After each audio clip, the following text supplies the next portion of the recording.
In my work experience, I've been appointed as HOD Bonifor School, Bhopal, HOD Sagar Public School, Rohit Nagar. Then I worked in central government institute like Navodaya Vidyalaya just for 45 days.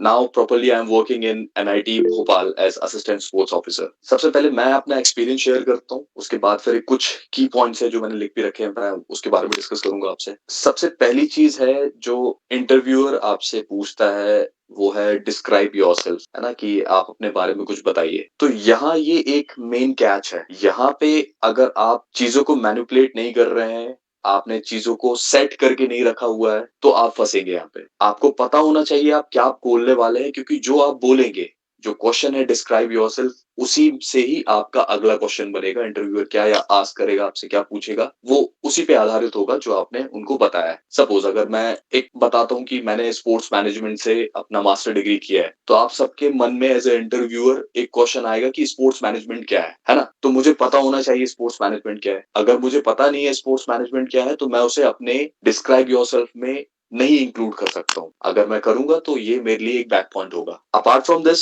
आप सब ने B.P.Ed या bachelors of physical education या किसी न किसी field में physical education से रिलेटेड है, तो अपने खुद पे बिलीव रखना है कि जो भी क्वेश्चन पूछा जाएगा मे बी हमको पता होगा, 80% चांसेस हमको पता होगा, पर जो भी क्वेश्चन आपसे नहीं पूछा जाता है, बेटर है कि I am not much aware of that. यहाँ वहां घुमाने से बातें अच्छा है, आपको इरिटेट नहीं करना है इंटरव्यूअर को। आप सीधा बोलिए कि I am not much aware of that, मुझे इसके बारे में ज्यादा नॉलेज नहीं है, नेक्स्ट क्वेश्चन पे बात होगी। पर अगर आप जहां उनको घुमाना चालू करेंगे तो इरिटेट होते हैं, फिर वो आपको और ज्यादा पकड़ेंगे उन्हीं चीजों में, क्योंकि आपको वो चीज पता ही नहीं है। ओके, नेक्स्ट है, अगर आपने पोस्ट ग्रेजुएशन या कुछ ग्रेजुएशन कर रखा है तो मेंशन करना जरूरी है। जैसे आपसे बोला गया कि डिस्क्राइब योरसेल्फ, तो आप स्टार्ट करें अपनी बेसिक से।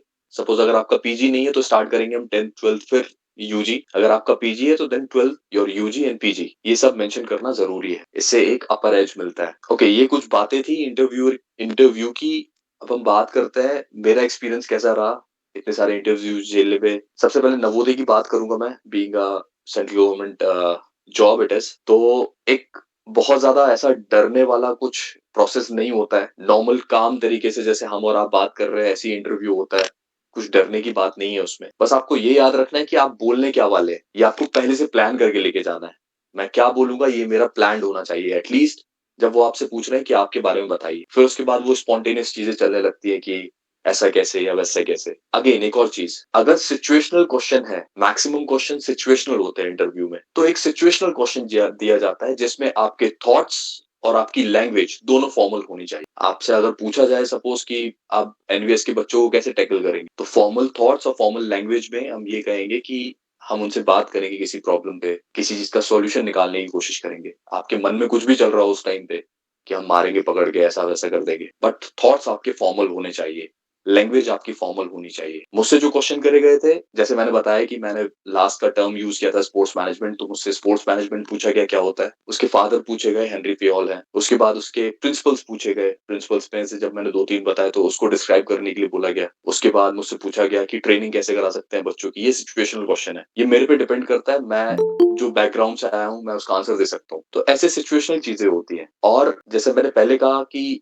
आपको डरने की जरूरत नहीं है, कुछ ऐसी चीज नहीं पूछ लेंगे जो आपने कभी टच ही नहीं करी हो। मे बी आपकी कमांड नहीं होगी शायद उस टाइम पे उस पे, पर कोई भी ऐसी चीज नहीं पूछी जाएगी। सामने वाला जो इंटरव्यू ले रहा है वो भी फिजिकल एजुकेशन का है, और आप जो इंटरव्यू दे रहे हो आप भी फिजिकल एजुकेशन के हो। तो कहीं ना कहीं अगर उसको 100% पता है तो हमको एटलीस्ट 20, 30, 50% पता होगा। तो उसमें पैनिक करने की कोई जरूरत नहीं है। जो पूछ रहे हैं नॉर्मली आंसर करिए। अगर लगता है कि नहीं समझ में आ रहा है क्वेश्चन, बिल्कुल बिंदास होकर आप फिर से पूछ सकते हैं कि सर प्लीज पार्डन, या सर कृपया फिर से दोहरा दीजिए जो आप पूछ रहे हैं। एक चीज और, मैं सर का चैनल भी देख रहा था तो कुछ क्वेश्चंस मेरे को दिखे उसमें कि क्या मीडियम होना चाहिए, इंग्लिश में बात करनी चाहिए या हिंदी में बात करनी चाहिए। सी ये डिपेंड करता है। अगर सपोज मेरी इंग्लिश बहुत अच्छी है या आपकी इंग्लिश बहुत अच्छी है, आपने जाके अपनी फ्लुएंसी दिखाई वहां पे, पर अगर इंटरव्यूअर आपसे एक बार हिंदी में क्वेश्चन पूछ रहा है तो आपको हिंदी में जवाब देना चालू करना चाहिए। आप वहां अपनी इंग्लिश का शो ऑफ नहीं कर सकते हैं। जिस मीडियम में आपसे पूछा जाए उस मीडियम में आप आंसर कीजिए। तो बेस्ट सॉल्यूशन ये है किसी भी इंटरव्यू को फेस करने का। और बाहर जब आप इंटरव्यू पे रहते हैं जाने के लिए, जब आप वेट कर रहे हैं, पैनिक मत करिए। चीजों को रटिए नहीं कि इसका आंसर ये होता है, इसका आंसर ये होता है, शॉर्टपुट का वेट ये है, इसका वेट वो है, वो सब मत करिए। मैक्सिमम क्वेश्चन सिचुएशनल होता है, ये सब आपसे पूछ लिया गया है already, you have been asked this thing कि इसका वेट क्या है, इसकी लेंथ क्या है,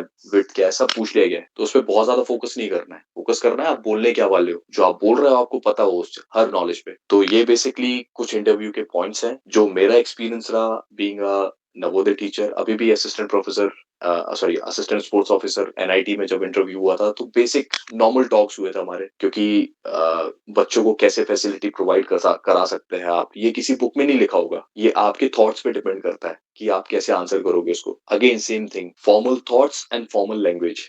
फॉर्मल रखना है अपने थॉट्स को, इजी रखना है, लैंग्वेज को फॉर्मल रखना है। ओके, और बहुत ज्यादा इंटरव्यू के बेस पे जब बात हो ही रही है तो मैं आपको बताऊंगा कि बहुत ज्यादा ओवर ड्रेस होके नहीं जाया जाता है इंटरव्यू में, कि आप पर्सनल थॉट्स है फिर इट्स अप टू यू, आप अपने हिसाब से कर सकते हैं। बट अनटिल अनलेस अगर आपको इजी फील नहीं हो रहा है, आप कहीं ना कहीं, सपोज मैं बहुत ज्यादा टाइट होके बैठा हूँ, मैं टाई लगा के बैठा हूँ और मैं अनकंफर्टेबल हूँ उस चीज पे, तो वो आपके आंसर्स में भी झलकेगा कहीं ना कहीं। तो बेस्ट ये है कि आप कंफर्टेबल होके जाएं। So this was my part on interview thing.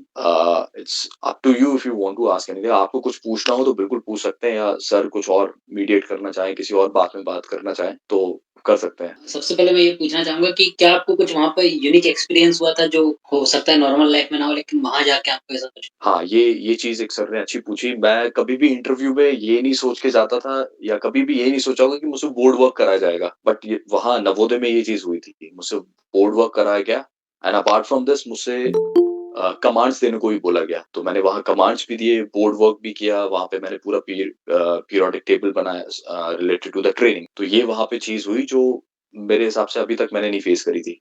किन्हीं और स्टूडेंट्स के क्वेश्चन अगर आपने उनसे डिस्कस किए हों और आपको याद? जनरली अगर मैं सर नवोदय का बात करूँ तो नवोदय में मैक्सिमम लोगों को यही बोला गया था कि आपको कमांड देना है। अपार्ट फ्रॉम दिस ये सिचुएशनल क्वेश्चन थे कि आप बच्चों को कैसे टैकल कर लेंगे। कब सपोज अगर किसी बच्चे ने कुछ चेयर तोड़ दी, बेंच तोड़ दी, तो आपका वे ऑफ टैकल कैसा होगा, आप उनको कैसे टैकल कर पाओगे। तो ये सिचुएशनल क्वेश्चन आएंगे जरूर जरूर। स्कूल में जब जॉब कर रहे थे नवोदय में, तो ऐसा कोई सिचुएशन आई जिससे एक सिचुएशनल बेस्ड क्वेश्चन बन सकता हो, या आपने फेस बिल्कुल करी हो उसको? बिल्कुल बिल्कुल। जनरली क्या होता है कि आप अभी, हम भी उस एज ग्रुप के हैं अराउंड 30-35 के, और बच्चे उतनी जल्दी हमसे मिंगल तो हो जाते हैं, बट वो कंसिडर नहीं करते हैं हमको being a physical education teacher. उनका यही है कि हाँ ये भी हमारे सर हैं जो हमसे बहुत नॉर्मल रहते हैं, नॉर्मल चीज पे रहते हैं। तो जनरली कुछ ऐसी बातें कर देते हैं वो जिसको गुस्सा आना जायज होता है। वो आपसे कुछ ना कुछ ऐसा कह देंगे जहां आपको लगेगा कि हाँ यार ये चीज नहीं बोलनी चाहिए थी। वो एक सिचुएशन है, आप कैसे डील करते हो। आप अगर अपने घर पे होते तो उस चीज पे रिएक्ट कर देते, बट वर्क प्लेस पे आप वो नहीं कर सकते हो। आपको चीजों को कामली टैकल करना पड़ेगा, आपको ध्यान देना पड़ेगा, आपको समझाना पड़ेगा बच्चे को। नवोदय में और अदर इंस्टीट्यूट में भी, आजकल प्राइवेट्स में भी ये हो गया है कि आप हाथ नहीं लगा सकते किसी को भी। तो उस सिचुएशन में आप कैसे डील करते हो, वो एक बड़ी चीज कहलाती है। जब आपने फर्स्ट टाइम इंटरव्यू दिया था, है ना, उस दिन का शेड्यूल और अब आप जब इंटरव्यू देते हैं, या आपने जो लास्ट इंटरव्यू दिया था उस दिन का शेड्यूल, कि भाई घबराहट होना, स्ट्रेस आना, क्या पूछ लेंगे, तो वो पहला वाला और आखिरी वाला, इन दोनों में क्या डिफरेंस था, और आपके एक्सपीरियंस